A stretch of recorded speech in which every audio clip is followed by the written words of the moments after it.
Assalamualaikum warahmatullahi wabarakatuh. Perkenalkan kami dari kelompok 7. Di sini kami mau memaparkan diskusi lanjutan terhadap bisnis entrepreneur yang bertemakan Gojek. 1B. Tetap bergerak tanpa hadiah eksternal.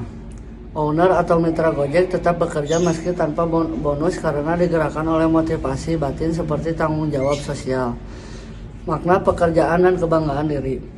Mereka merasa menjadi bagian dari solusi bagi masyarakat. 2B.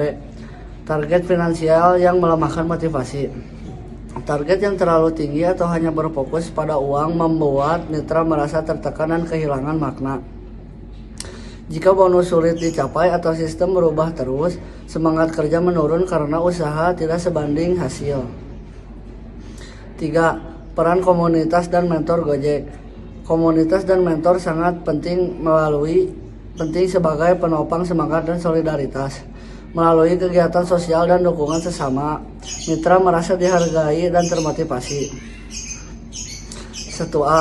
Pendapatan driver rendah dan tidak stabil.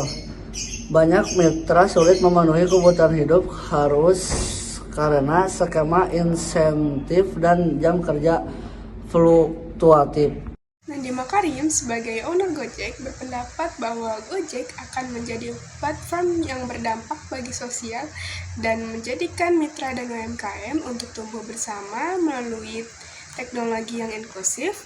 Jika sebuah usaha seperti Gojek memiliki visi yang terasa masih mengawang atau kurang jelas, maka hal yang perlu diuji yaitu apakah visi tersebut sudah spesifik, realistis, dan mencerminkan tujuan konkret yang ingin dicapai. Jika visi Gojek tidak tercapai, maka konsekuensinya akan berdampak negatif, terutama pada pengemudi mitra Gojek dan konsumen. Pengemudi akan paling terugikan karena jika memiliki sistem atau aturan baru yang ketat, maka akan menurunkan pendapatan mereka.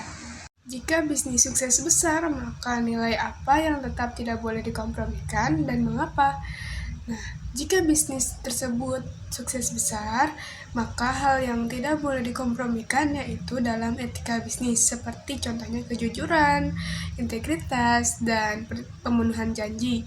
Mengapa? Karena hal tersebut menjadi dasar keberlangsungan bisnis dalam waktu jangka panjang. Hambatan dan psikologi kegagalan. Yang pertama adalah kegagalan terakhir itu riset berbahaya atau sinyal pivot. Nah, dalam perjalanan Gojek, beberapa kegagalan awal mereka bisa dikategorikan sebagai riset berbayar, namun kegagalan besar sebelum Gojek berkembang pesat menjadi sinyal pivot. Contohnya adalah saat Gojek pertama kali berdiri sekitar tahun 2010, layanan utama mereka hanya berupa pemesanan ojek lewat call center. Nah, yang kedua adalah bias kognitif apa yang sering menjerumuskan confirmation bias, sunk cost, dan lain-lain. Nah, dalam kasus Gojek, biasanya kognitif yang paling sering muncul adalah confirmation bias dan sunk cost fallacy.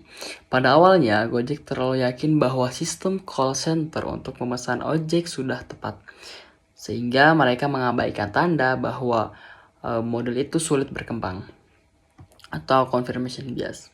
Nah, yang ketiga adalah apa biaya tak terlihat dari menunda eksekusi visi dari Gojek ini. Nah, biaya tak terlihat dari menunda eksekusi visi adalah hilangnya momentum, peluang besar, dan semangat tim. Saat ide terlalu lama ditunda, pesaing bisa lebih dulu mengeksekusi, pasar bisa berubah, dan motivasi internal menurun.